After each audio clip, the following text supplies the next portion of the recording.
C'est l'heure de l'information sur ZAE TV, mesdames, messieurs. Bonsoir. Le coup d'envoi officiel des épreuves écrites de l'examen du baccalauréat session unique de juin 2026 a été donné au lycée technique d'amitié sino-béninoise de Kassato dans la commune d'Abomey-Calavi par la ministre de l'Enseignement supérieur, Sedami Medegan Fagla. Le point de la cérémonie de lancement dans cette édition. Le Lions Club Cotonou Fraternité et son club filleul, le Léo Club Cotonou Lumière, ont accueilli le gouverneur du district K103 à 4 de Lyon, Hervé Chiakpé, dans le cadre d'une visite officielle. Le point des échanges dans cette édition. En sport, Sobemap FC est officiellement sacré champion du Bénin pour la saison 2025-2026 grâce à sa victoire face à l'AS Cotonou lors de la 33e et avant-dernière journée de la Certis Ligue 1. Apprends le chauffeur, c'est sentier. Oui, c'est sentier.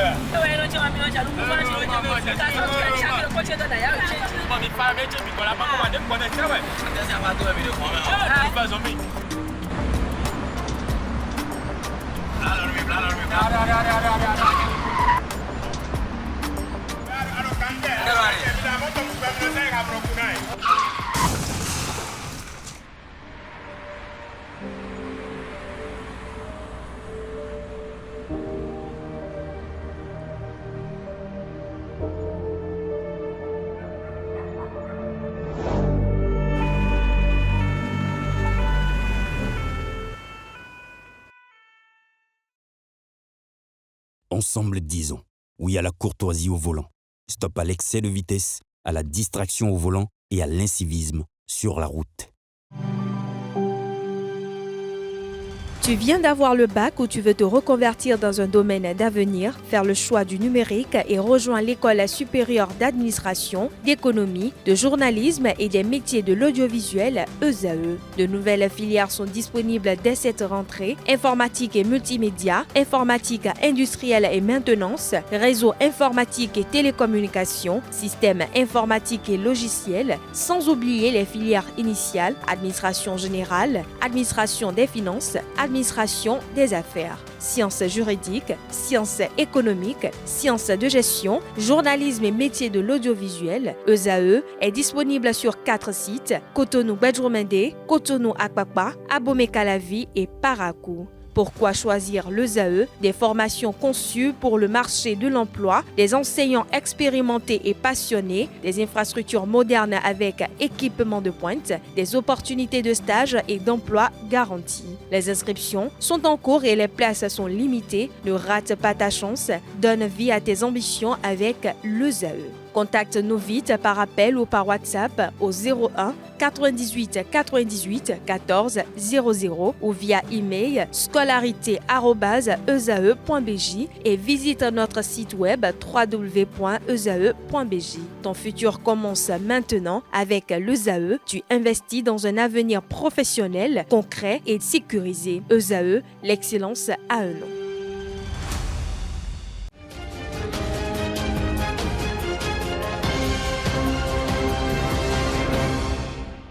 À nouveau, bonsoir. Merci de nous recevoir chez vous. Ce lundi 15 juin 2026, les ministres Dami Medegan Fagla et Clément Koutiade, respectivement ministre de l'Enseignement supérieur et ministre de l'Enseignement secondaire, ont procédé au lancement officiel du baccalauréat session de juin 2026 au lycée d'amitié sino-béninoise de Kassato. Le récit avec Ulrich Amegan pour Francis Olafahami.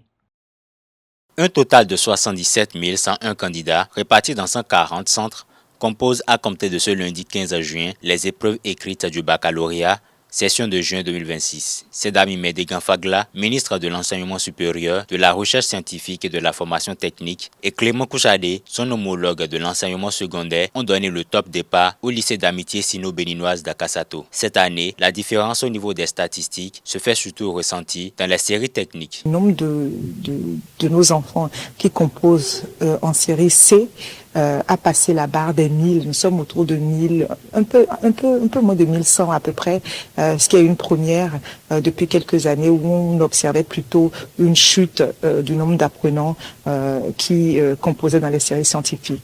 Donc, et puis pareil dans les séries industriels, techniques, nous avons également une augmentation de l'effectif de nos apprenants. Au-delà des chiffres, les autorités entendent garantir à tous les candidats des conditions de composition équitables. Une attention particulière est notamment accordée aux candidats à besoins spécifiques afin qu'ils puissent affronter les épreuves dans les meilleures conditions. Les candidats à besoins spécifiques composent, mais il faut aussi reconnaître que nous avions là près de 14 séries. Et quand vous avez 14 séries, il y a forcément tout le monde qui est pris en compte. Maintenant, il y a la série E qui a moins de candidats, à peine 21, donc vous comprenez que nous avons besoin de travailler davantage par rapport à ces séries-là. Et la série C commence par beaucoup évoluer. Mais la série scientifique, la série technique qui a plus de candidats, c'est la série F4 avec plus de 4500 candidats. Pour assurer le bon déroulement de cet examen national, un important dispositif sécuritaire est également déployé autour des centres de composition. Les autorités départementales rassurent quant aux mesures prises pour prévenir tout incident. Vous avez vu la directrice départementale de la police républicaine avec ses éléments et qui était vraiment dans tous les points stratégiques du centre. Et je pense qu'il en est de même pour tous les autres centres du département et du Bénin. Le label du bac béninois est reconnu à l'international, ce qui fait que ce label nous est envié, est toujours en place et que je pense que cette cuvée du baccalauréat 2026 sera vraiment à la hauteur des attentes. Au lycée d'amitié sino-béninoise d'Akasato, centre ayant accueilli le lancement officiel, l'organisation mise en place répond aux exigences de cet examen. Le chef centre fait le point des effectifs et des dispositions pratiques retenues pour cette session. Au total, 802 candidats, dont 423 filles et 379 garçons. Nous avons au total 27 salles de composition. Jusqu'ici, tout s'est bien passé. Et tout à l'heure, j'ai eu à vérifier, tout est bien lancé. Et j'espère que tout ira bien jusqu'au mercredi soir. À ses côtés, les autorités communales saluent les efforts consentis pour l'organisation de l'examen et adressent un message d'encouragement aux candidats qui aspirent à franchir avec succès cette étape décisive de leur parcours académique. Aujourd'hui, c'est un grand jour pour nous parents, parce que quand on parle du baccalauréat, ça implique les parents, ça implique les candidats eux-mêmes, ça implique les enseignants, ça implique le secrétariat, ça implique les surveillants. Et donc, le message que j'ai, c'est de dire aux candidats d'être sereins. Après plusieurs mois de préparation, les candidats sont désormais face à leur destin. Pendant plusieurs jours, ils tenteront de décrocher le précieux sésame, ouvrant les portes de l'enseignement supérieur. Au terme des épreuves, tous auront les regards tournés vers la proclamation des résultats attendus dans les prochaines semaines. Dans le même cadre, des centaines de jeunes du département du Borgou ont franchi le pas des salles d'examen pour affronter l'examen du baccalauréat au collège d'enseignement général Zongo de Parakou, où le lancement s'est tenu en présence des autorités départementaux. 886 candidats de la série A écrivent depuis ce matin les premières lignes de leur avenir. Le reportage avec Elvic Mbeto de la rédaction de Zaï TV Parakou. Le département du Borgou a donné ce lundi matin le coup d'envoi des épreuves écrites du baccalauréat session 2026. C'est le centre d'examen du CEG Zongo de Parakou qui a accueilli le lancement officiel en présence du préfet du Borgou, du deuxième adjoint au maire de Parakou et du directeur départemental des enseignements secondaires techniques et de la formation professionnelle. Après les vérifications d'usage et le déploiement des surveillants dans les différentes salles, place aux acteurs du jour.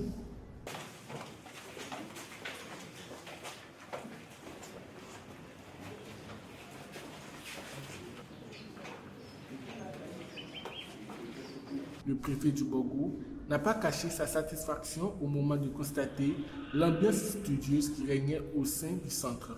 Nos impressions sont bonnes. Il faut dire que au CEG Zongo, nous sommes venus pour le lancement de cet examen de baccalauréat de juin session 2026. Et nous avons rencontré dans un premier plan une équipe de supervision suffisamment expérimentée qui connaît le monde de l'éducation, de l'enseignement. Cela nous a rassurés. Nous avons pu échanger un peu avec ces candidats. Nous avons vu des candidats pas stressés.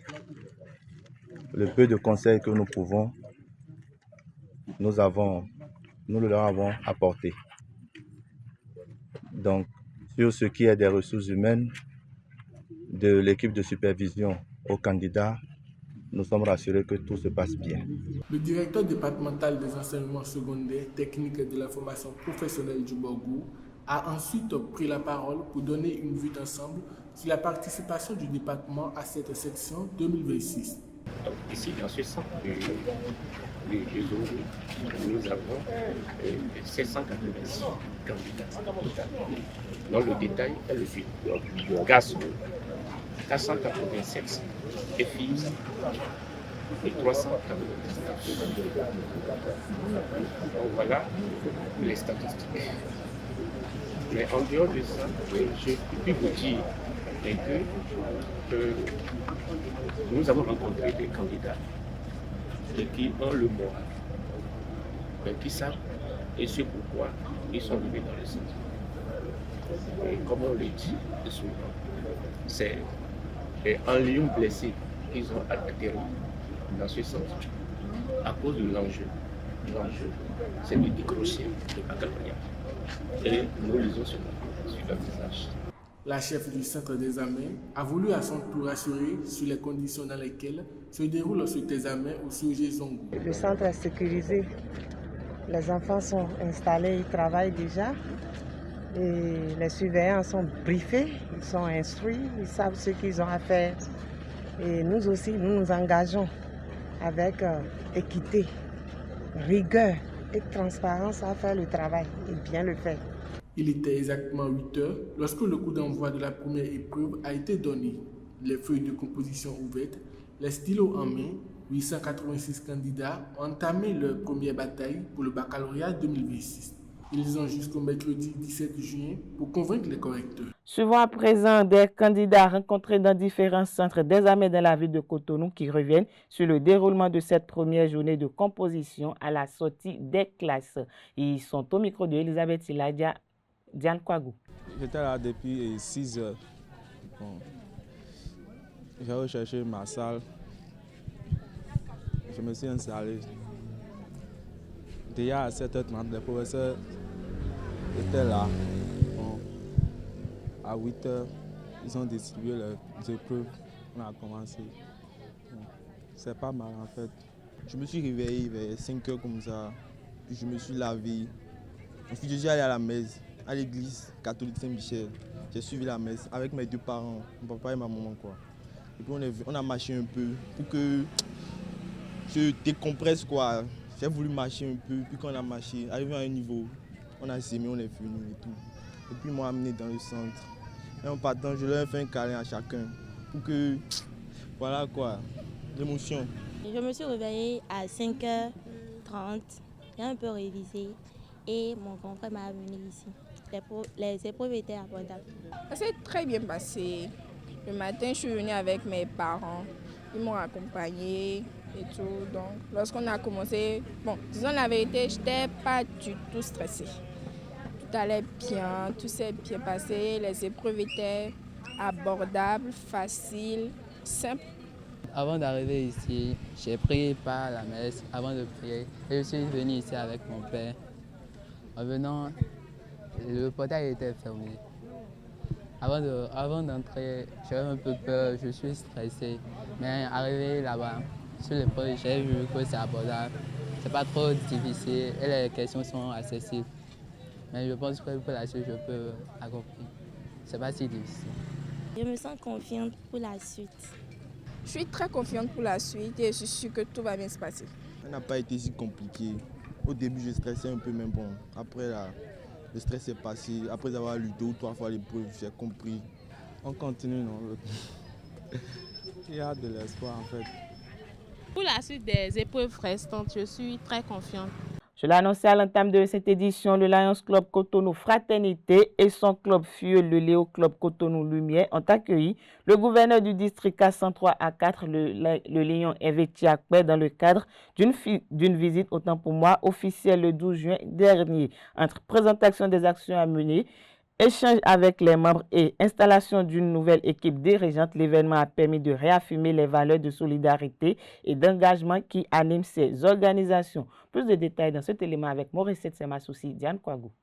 Bilan de mandat, passage de témoins et perspectives d'avenir, le Lions Club Cotonou Fraternité et son club filleul le Léo Club Cotonou Lumière ont vécu un moment fort de leur vie associative. Les deux clubs ont accueilli le gouverneur du district 403A4, le Lion Hervé Tchiakpé, qui a exposé les grandes réussites qui ont jalonné son année de service lors d'une cérémonie solennelle en marquant à la fois la réduction de comptes et l'installation du nouveau bureau dirigeant. Je suis venu au Lions Club Cotonou Fraternité parce qu'au départ je faisais partie des Lions Guides quand on créait le club, donc c'est un peu mon club, je faisais partie de ceux qui ont guidé le club et tout au long de mon mandat je n'ai pas eu le temps de venir leur rendre visite. Maintenant que mon mandat va vers son thème, j'ai trouvé que c'était très bien quand même de venir dire à mes camarades ce que j'ai fait et puis d'obtenir leur appréciation et c'est pour ça que j'ai tenu à venir les visiter ce soir. Au niveau local, l'émotion était au rendez-vous lors du bilan du président sortant. Avant de transmettre ses attributs, il a tenu à rendre un vibrant hommage à la détermination de ses amis lions. Comme tout Lions Club, nous attendons que le bureau entrant nous propose son plan d'action. Toutefois, il y a des activités dont nous n'avons pas pu exécuté l'année dernière.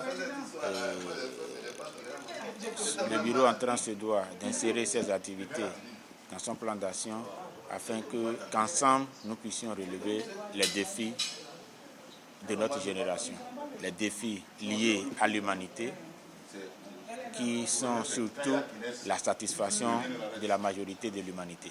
Le clou de la cérémonie a été l'installation officielle de la nouvelle équipe. Désormais aux commandes, le président entrant a pris la parole pour tracer les sillons de son mandat, plaçant l'engagement et l'action au cœur de ses priorités. Mes impressions sont les meilleures, qu'on puisse avoir à laisser une aussi belle cérémonie de passation de charge.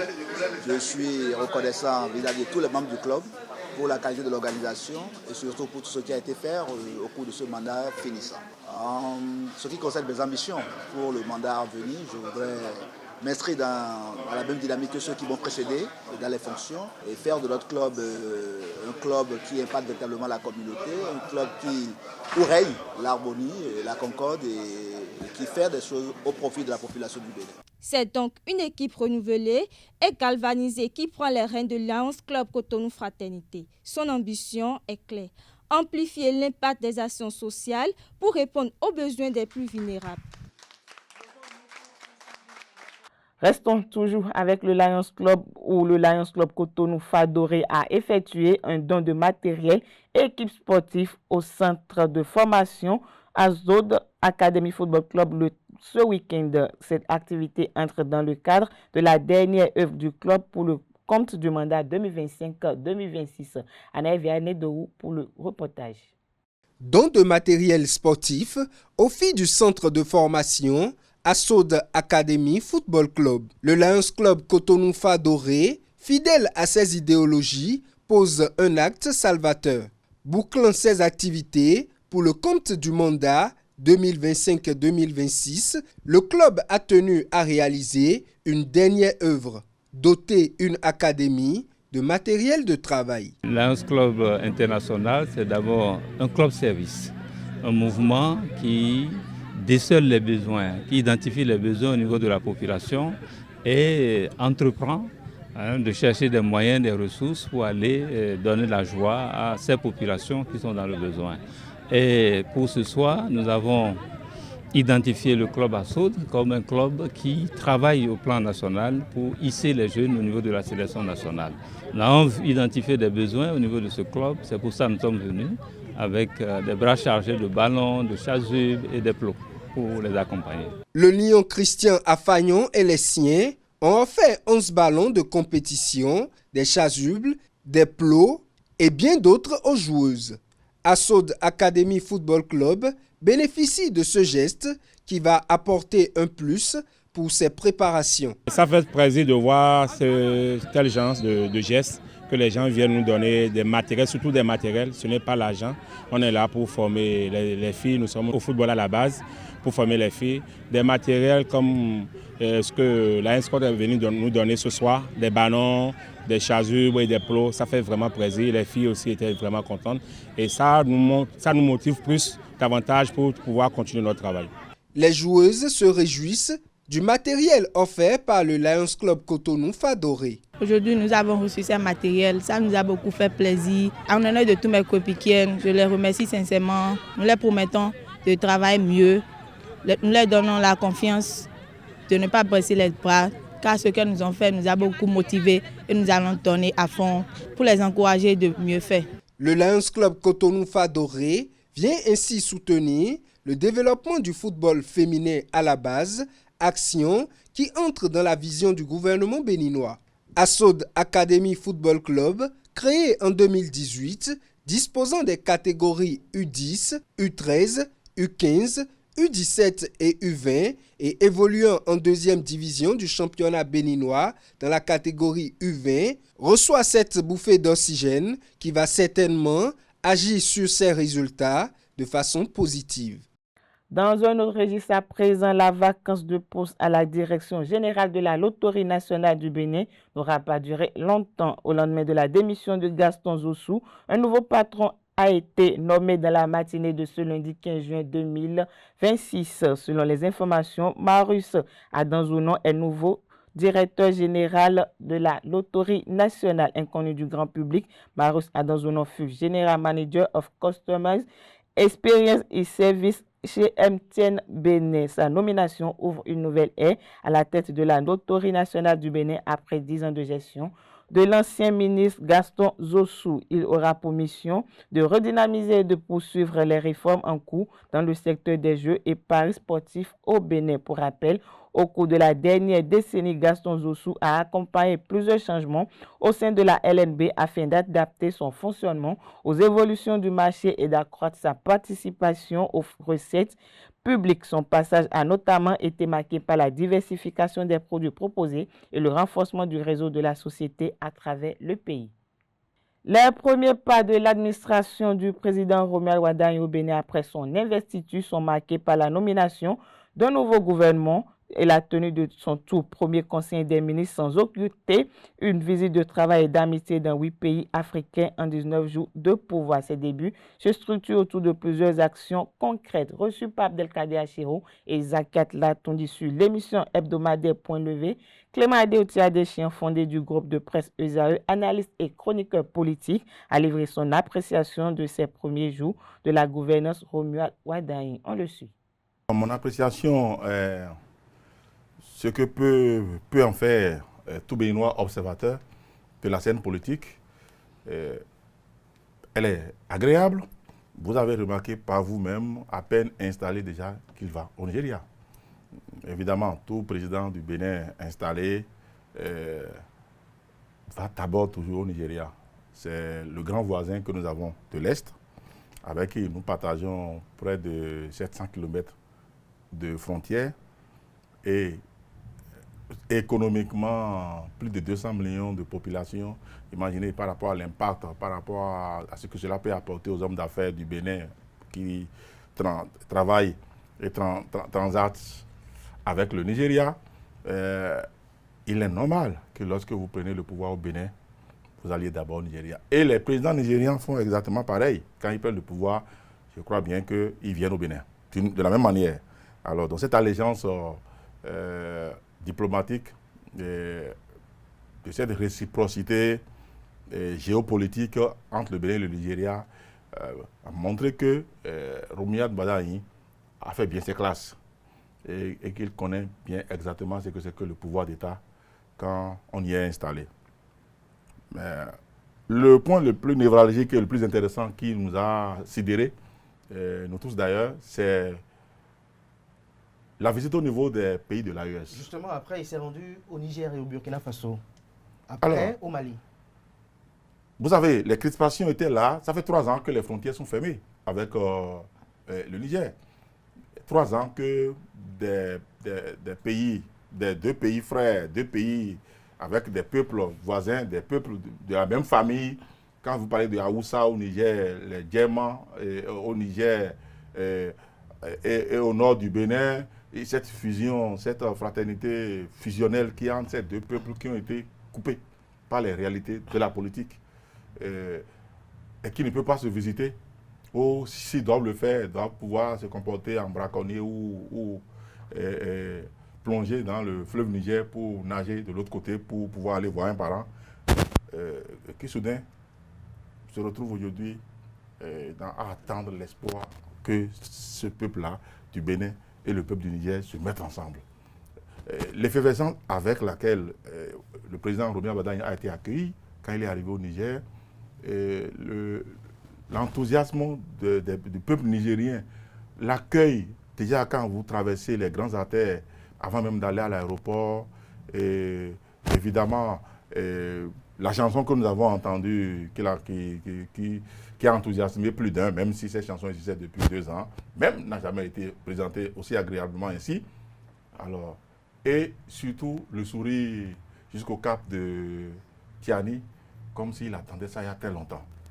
Est-ce donc, par exemple, pour le président Romiat Badagne de renouer le dialogue là où vraiment le dialogue n'était pas depuis quelques années? Alors, on a eu l'impression qu'à un moment donné, les pays de l'AES ont eu une certaine crispation par rapport au président Talon. Ils ont eu l'impression que... C'était le problème? Il n'était pas le problème, mais dans leur tête, il est le problème parce que quand il a quitté le Nigeria, ce sommet de la CEDEAO qu'on n'oubliera pas, et qu'il a dit, quand il a prononcé ouvertement que dès lors qu'il y a eu ce coup d'État au Niger, nous fermons nos frontières. Alors, les Nigériens... En cohérence avec les décisions de la CEDEAO. Absolument. Les Nigériens n'ont pas du tout apprécié cela. Mais le problème, c'est que le Nigeria, qui avait fermé sa frontière au même moment que nous, grâce au lobbying organisé par les Haoussa du Nigeria, qui ont fait un déplacement organisé que nous avons vu à l'époque pour aller rencontrer les autorités nigériennes, mais les frontières du Nigeria ont été beaucoup plus tôt ouvertes. La preuve, quand vous passez par Segbana avec les camions, à l'époque, quand tout était fermé, les camions devaient passer par Segbana pour rentrer par le Nigeria, pour faire un détour, pour retourner au Niger. Donc, on a ouvert par le Nigeria, mais on a gardé fermé par le Bénin. Alors, avec le Bénin, à un moment donné, c'est devenu un problème de personne. C'est devenu une crispation personnelle, d'abord du Niger au Bénin, ensuite emballé avec les autres pays de l'AES. La preuve, le Burkina n'a pas fermé sa frontière avec le Bénin. Non, pas du tout. C'est encore moins le Mali, mais c'est le Niger. C'est devenu un problème personnel, de personne à personne. De vouloir croire que parce que c'est le président Talon qui a voulu écouter les avis de la CEDEAO et décider de fermer la frontière avec le Niger, qui ne devrait pas faire ça, vu les intérêts qui nous unissaient, vu l'OCBN, vu le point stratégique de notre port, tout ce qu'ils utilisaient par rapport à nous, qu'on ne devrait même pas oser écouter la CEDEAO, mais on est après tout sous-régional.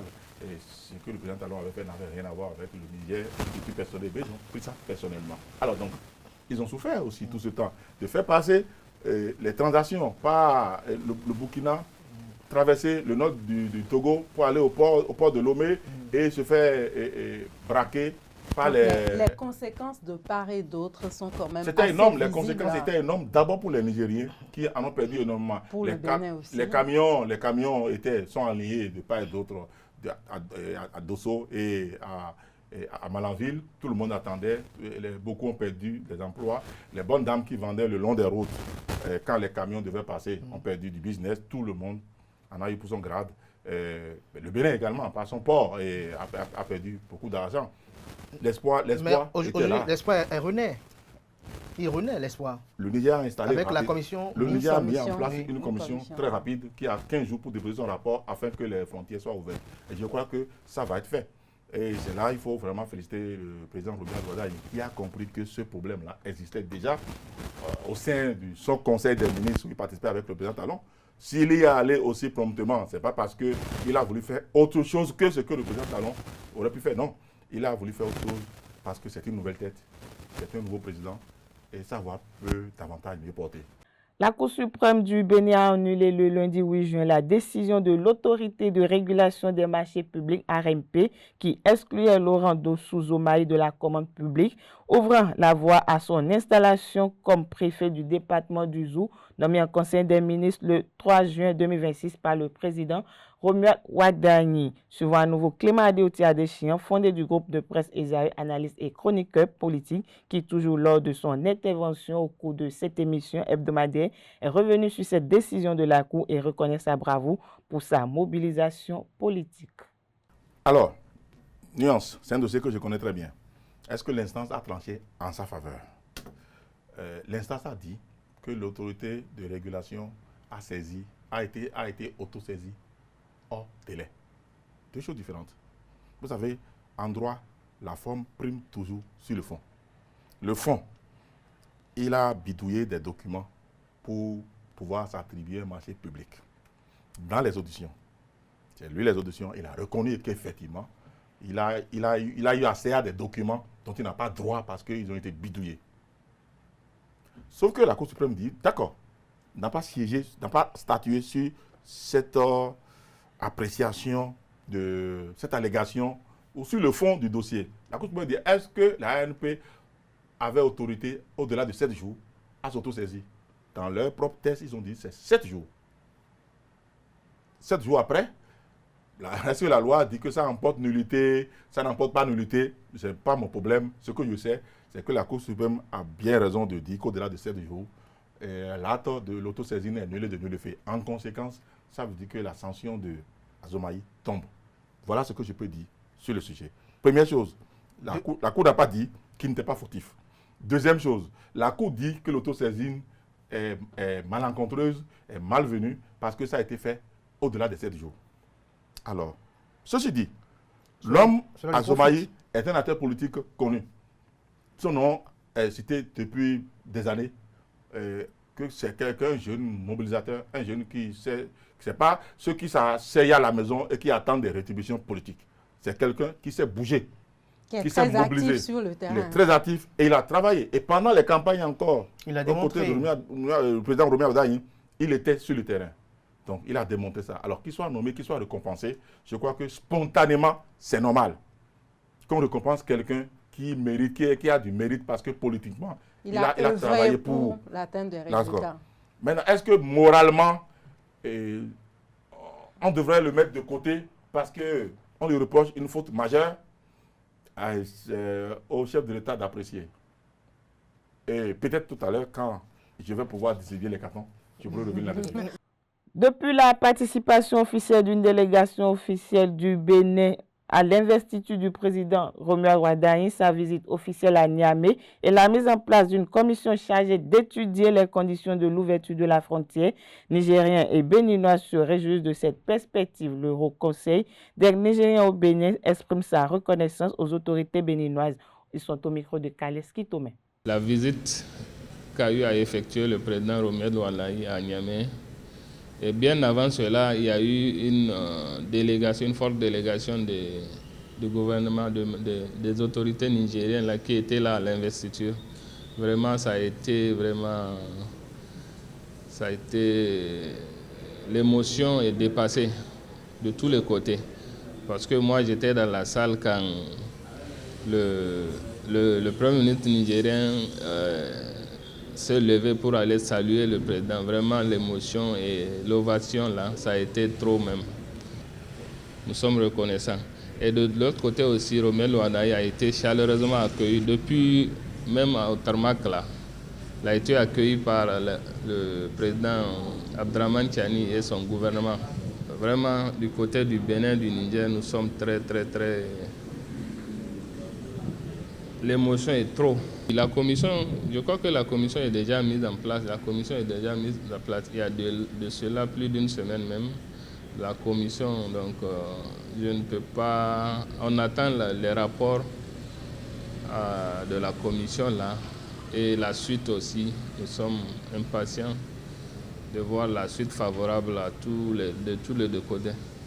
Donc je peux dire que ça serait une suite favorable. Inch'Allah. Le premier pas est déjà fait, donc la suite sera bonne partout. Inch'Allah. Toujours au sujet de cette perspective de l'ouverture de la frontière Bénin-Niger, le Haut Conseil des Nigériens du Bénin prie pour sa réalisation et rappelle les impacts de la fermeture sur les populations des deux pays. Toujours au micro de Kales Kitome. La frontière est fermée depuis 3 ans, près de 3 ans maintenant. Je crois que nous avons subi beaucoup de pertes, beaucoup de tensions, même beaucoup de, comment expliquer le mot, même beaucoup de... Ça n'a pas été facile, surtout dans le secteur de transport, les marchandises et autres là. Vraiment, ça n'a pas été facile. Ça a mis beaucoup de pertes, ça a mené beaucoup de pertes. Du côté de la frontière, la traversée de la frontière là, vraiment aussi, ça n'a pas été facile. Ça n'a pas été facile. C'était trop... Je peux dire que vraiment, les gens ont souffert sur la voie là, de tous les côtés. Donc Dieu merci, Dieu nous a menés à terme de ce processus-là. Nous allons prier le bon Dieu pour nous montrer. On peut dire que même si demain là, on attend l'ouverture de la frontière là, les gens vont souffler au moins. Inch'Allah. Je peux dire que la tension c'est au niveau des deux gouvernements, pas à la base. La base c'est la même chose. Nous sommes des Béninois, les Béninois sont des Nigériens. C'est la frontière qui nous sépare, sinon c'est les mêmes populations, c'est les mêmes coutumes. Donc nous sommes habitués à... Religion à présent dans cette édition, le chemin vers l'unité mondiale au sein de l'église du christianisme céleste se heurte à un obstacle majeur. Réunion en session extraordinaire le jeudi 11 juin dernier à la cathédrale Saint-Onchofa de Kétou à Lagos, les hauts dignitaires de l'église ont rejeté en bloc les conclusions et les délibérations du Conseil supérieur de mise en œuvre. Cette décision vient fragiliser un processus de dialogue qui s'annonçait déjà complexe. La rencontre de Lagos, présidée par son éminence le révérend Biléou Ochofa, pasteur et chef spirituel mondial de l'Église, a vu la participation unanime des chefs de diocèse, de régions, de provinces, de districts et de zones du monde entier. Dans une résolution commune, les responsables spirituels ont qualifié les travaux du Conseil de développement inquiétants et inacceptables, accusant le CSMO de s'éloigner des fondements dogmatiques de l'institution. Tout être, après la naissance dans le processus normal de la vie, grandit et passe les étapes de l'enfance, de la jeunesse et finit par vieillir. Mais pour bien vivre ces dernières étapes de la vie, où dans certains cas, l'on est en incapacité d'agir avec ses propres forces et même mentalement, il est nécessaire de se faire accompagner. Certaines personnes âgées sont malheureusement laissées à leur compte et maltraitées. Afin de prévenir et de lutter contre ces actes, la Journée mondiale de sensibilisation de la maltraitance des personnes âgées est célébrée chaque année le 15 juin. Instituée officiellement par les Nations Unies, elle vise à sensibiliser le public aux abus, à la négligence et aux discriminations dont peuvent être victimes les aînés. Ainsi, le Bénin a adopté le décret numéro 2018-454 du 10 octobre 2018 portant transmission à l'Assemblée nationale pour autorisation de ratification du protocole à la Charte africaine des droits de l'homme et des peuples relatif aux droits des personnes âgées à Addis Abeba en Éthiopie le 31 janvier 2016. Ce décret montre l'engagement du Parlement béninois à la protection des personnes âgées. En juin 2025, les personnes du troisième âge ont organisé une marche de cœur à Cotonou dans le cadre de la célébration de la Journée mondiale de la lutte contre la maltraitance des personnes âgées et ont profité pour plaider pour l'aboutissement du processus d'élaboration et de vote de la loi portant promotion et protection des personnes âgées qui étaient toujours en instance. Une chose est sûre, c'est l'une des questions sur lesquelles le gouvernement béninois, en s'inscrivant dans la logique de la continuité. La page internationale de ce lundi 15 juin 2026 est une compilation des actualités internationales au Cameroun, en France, en Cisjordanie et au Mexique. Une réalisation de Morecette Semasoussi. Au Cameroun, l'opposant en exil Issa Chiroma Bakary a annoncé avoir déposé 2 plaintes contre le président Paul Biya devant le tribunal judiciaire de Paris en France. L'ancien ministre dénonce la répression des manifestations qui ont suivi l'élection présidentielle du 12 octobre 2025. En Union européenne, le service européen d'action extérieure dirigé par Kaja Kallas est au cœur de tensions institutionnelles. Plusieurs États membres, dont la France, souhaitent réformer cet organe diplomatique, tandis que la présidence de la Commission européenne, Ursula von der Leyen, cherche à renforcer ses prérogatives en matière de politique étrangère. En Cisjordanie occupée, des colons israéliens ont incendié des véhicules et tenté de mettre le feu à une mosquée. Selon l'agence palestinienne Wafa, l'armée israélienne est intervenue pour contenir les violences. Au Mexique, le maire de San Miguel, Joel Angel Bravo Martinez, a été abattu le 13 juin dans l'état d'Osaka. Ce meurtre s'inscrit dans un contexte marqué par l'insécurité et les violences liées aux groupes criminels.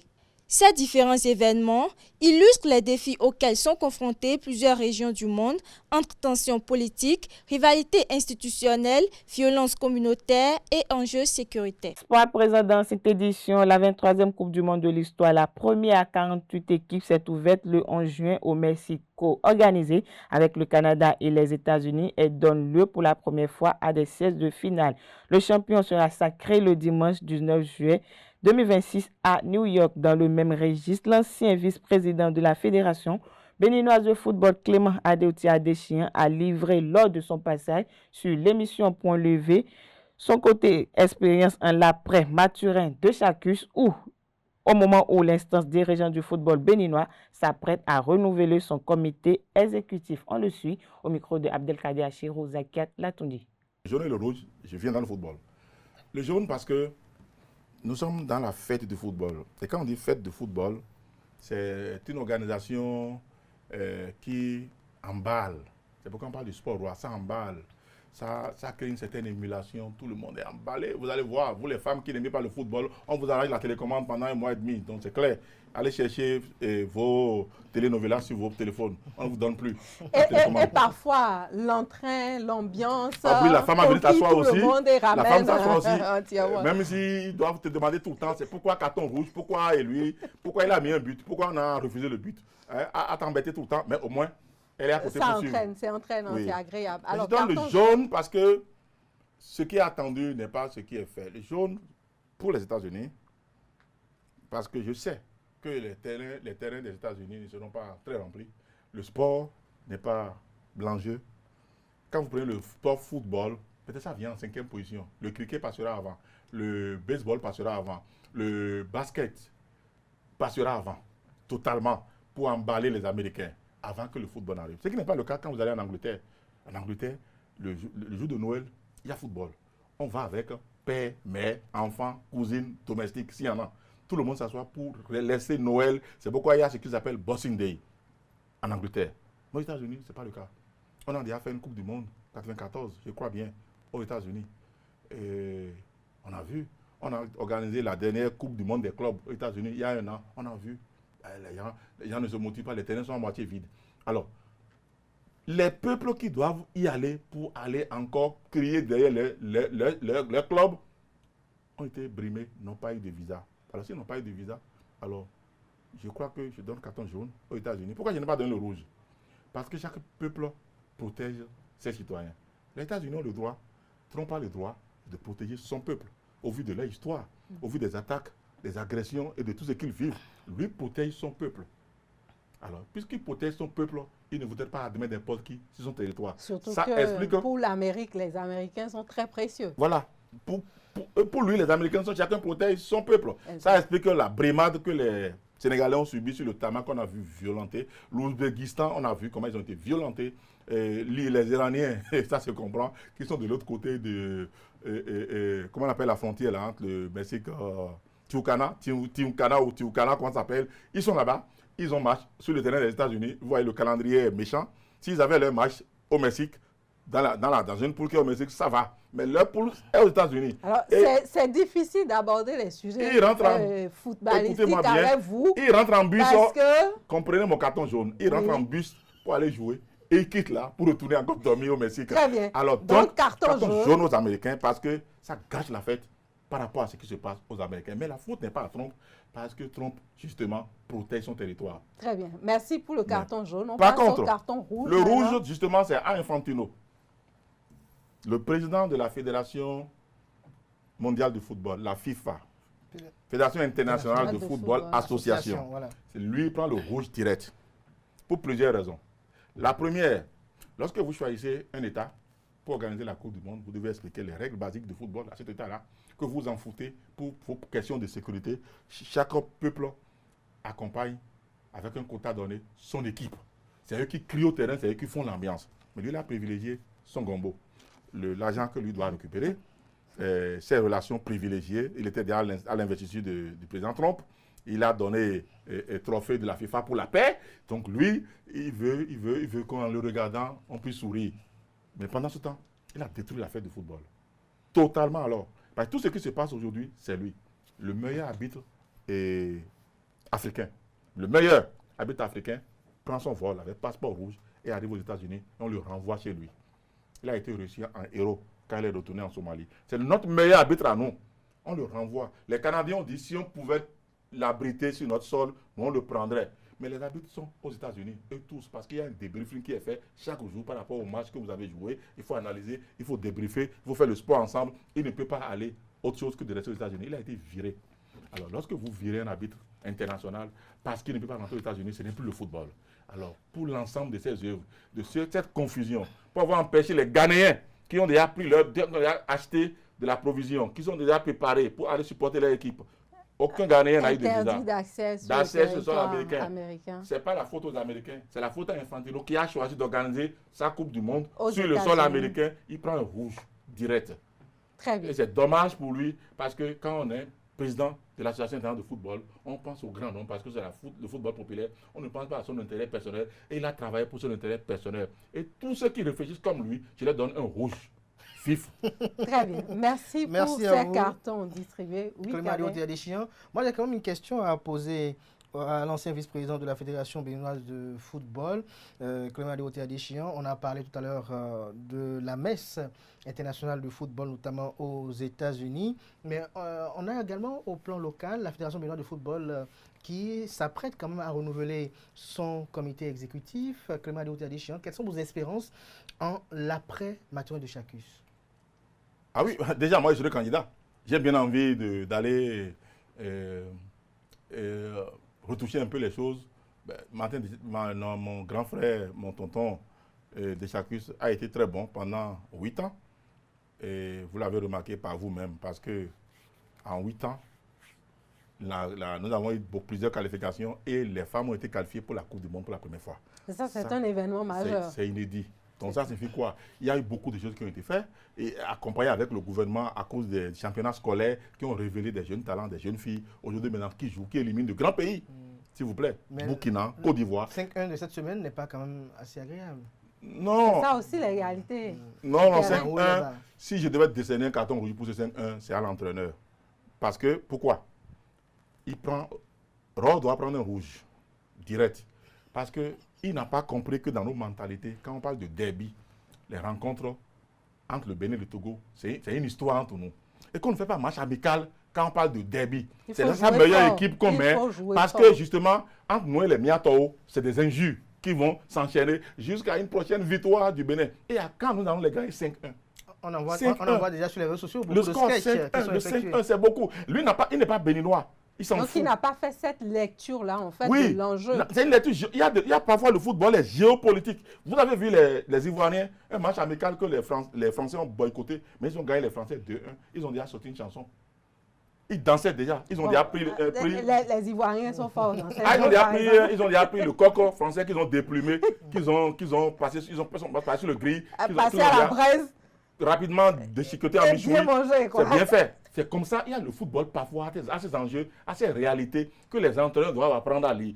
Ron n'a pas lu ce schéma-là. Il est allé nous humilier. Et ça, c'est mauvais. C'est un mauvais entraîneur donc, qui fait ça. Une mauvaise lecture Il prend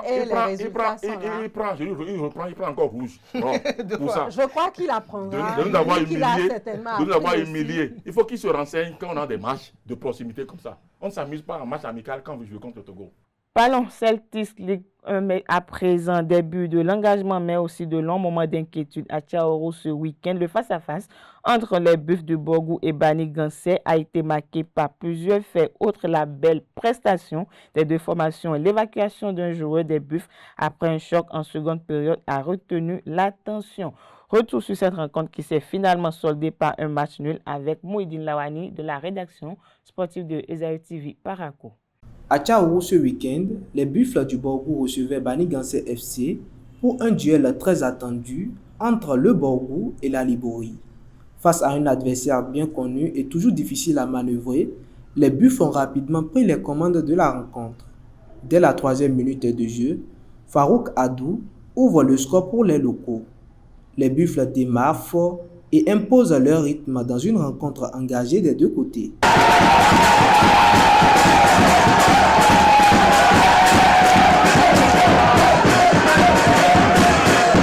Au retour des vestiaires, le match est marqué par un moment de grande inquiétude. Sur une situation de corner, un joueur des Buffles s'effondre après un choc. Joueur, encadreur et officiel accourent immédiatement à son chevet.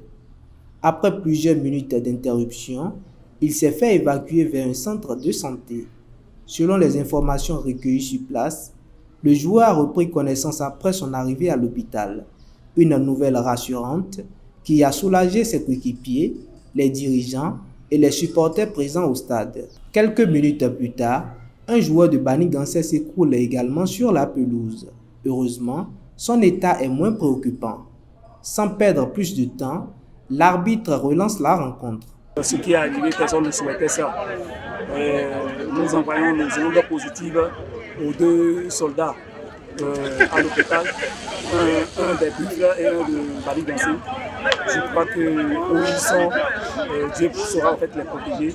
On n'a jamais souhaité ça, ça arrive. Vous avez vu, il n'y a pas eu d'équipe. Hein. Quand ça s'est passé, tout le monde s'est mobilisé. On n'a même pas fait attention à quel maillot j'ai porté. Le plus important, c'est que le joueur soit sauvé et le second également. Les visiteurs profitent alors de ce retour au jeu pour égaliser. Un but qui fait monter la tension dans les tribunes.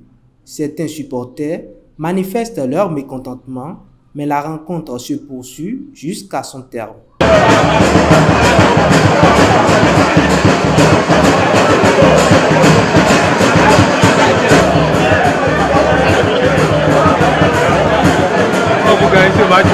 Au cours de sifflet final, les deux équipes se quittent sur un score de parité comme au match aller.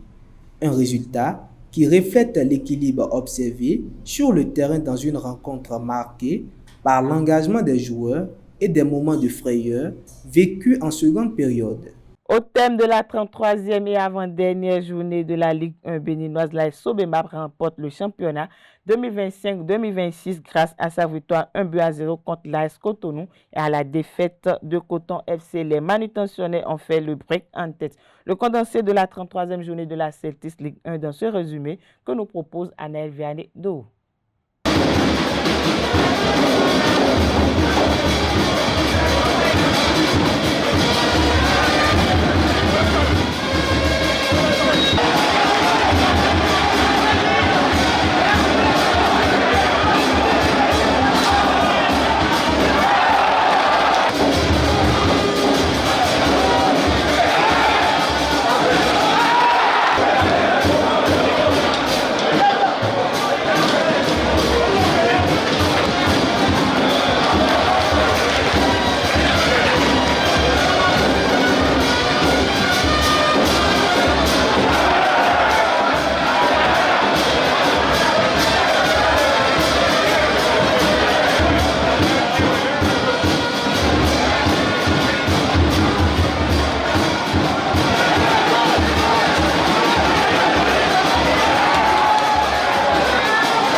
Parlons Coupe du Monde à présent pour boucler cette randonnée informative. La 5e journée de la Coupe du Monde se poursuit avec plusieurs résultats. Les équipes africaines se sont illustrées de diverses manières. La Côte d'Ivoire a lancé parfaitement sa campagne mondiale en s'imposant sur la plus petite des matchs face à l'Équateur, 1-0. À l'inverse, la Tunisie a vécu une entrée compliquée avec une lourde défaite contre la Suède, 5-1. De leur côté, les Lions de l'Atlas ont su prendre l'avantage avant de laisser le Brésil rétablir l'équilibre score, 1 partout.